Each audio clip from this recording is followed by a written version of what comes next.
So where do we learn about the home? Society learns about the home and our relationship to the home through many means. From being surrounded by family and friends of the family, we learn values and how others have values different than your own. Boy, Stewie's more wound up than Dad was that time he took steroids. Peter, could you please pass the potato? Ah, damn it, Meg! From government websites, we can learn what happens when you do wrong with your home. Growing up, school teaches us that we always want to be back home. But as we get older, it shows us we better stay in school in order to have a nice home. We are shown the home can be a happy place through television shows, the news, finally tonight, a heartwarming homecoming, movies, and even videos. In the middle of our streets. But these same mediums show the darker side too. Look, 18 is the legal age of adulthood, which means I now have the right to live my own life without having to clear it with you. No, sir! Not while you're living under this roof! You say that women should stay at home and take care of their husband.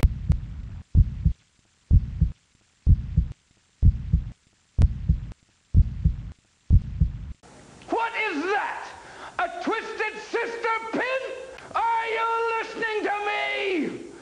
What do you want to do with your life? Another place we learn about the home is through advertising. Here it is, Barbie's dream house. But instead of advertising painting a rounded picture showing us all sides of home, we are given the ideologies and narratives of what the corporate world deems to be the perfect home. We are given reoccurring patterns of cultural notions and values they think we should be surrounding ourselves with.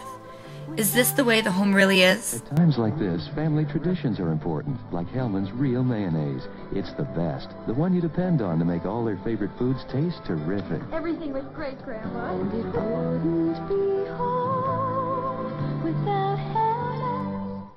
Maps offer us cooked representations of raw data. In their cooked forms, maps seem to objectively chart territories, whether these are economic territories or spatial territories. Mapping offers a way of seeing that appears factual, realistic, and proportional. However, mapping is a representational process that distorts through selectivity and omission, emphasis and combination, exaggeration and simplification.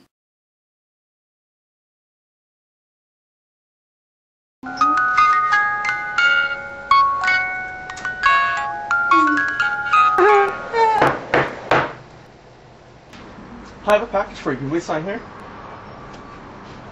Okay.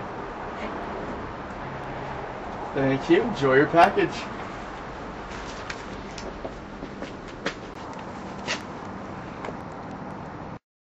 What can Brown do for you?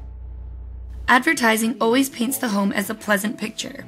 But is this a true representation of the home, or is it just the postmodern fragmented simulacra of an ideological home presented to us time and time again by all types of media?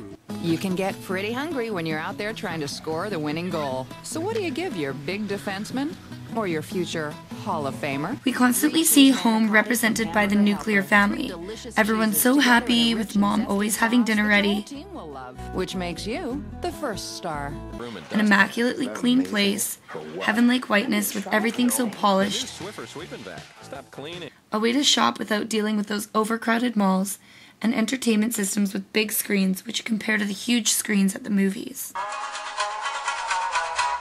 We would like to play. Since home is portrayed this way across so many media, culture dictates and solidifies our beliefs of this being only natural. And therefore, we aren't normal unless we live up to these ideological standards. You will notice how all the places we see here are upper middle class homes. Apartments with great views.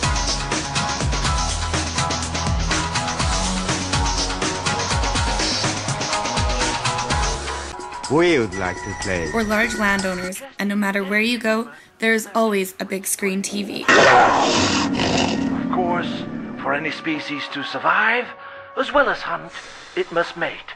This includes the largest of land mammals, the elephant. The male can produce up to 2 liters of semen in one session. Omitted is the abuse that may be present in some households. The realistic version of clean, and how the majority of people who have leisure time aren't in a nice, clean, huge house with a big screen TV. Yes! Yes! Yes! Oh, Gosh, yes! Give it to me right there. Yes. Oh, yeah! Just like that. Yes, As the world continues to become a more surveillanced place, the amount of private spaces one has is slowly lessening. One of the last private spaces left is the home. The home is seen as a place of refuge. One is free to do almost anything within legal limits inside the home, because it is a place for the most part which is free of judgment. When advertisers portray the home, the sentiment of privacy is thrown out the window. In everyday life, home tends to be a fairly vanilla place. In order for advertisers to utilize the home to sell products, they entrench it in a form of hyper-reality. Hey, there's no hot water! Who needs hot water when there's Herbal Essence's body wash? Herbal Essence's commercials portray a hypersexuality of the home. By portraying the sexual subtext, the values of the advertisers are being passed down to the viewer. In this case, the values are, if you're not having these wild sexual experiences, then you aren't experiencing life. Hey man, flick off.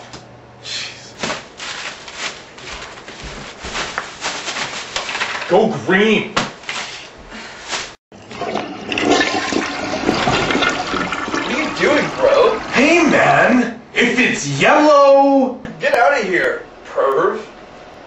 I can't stand people who are oblivious to the environment.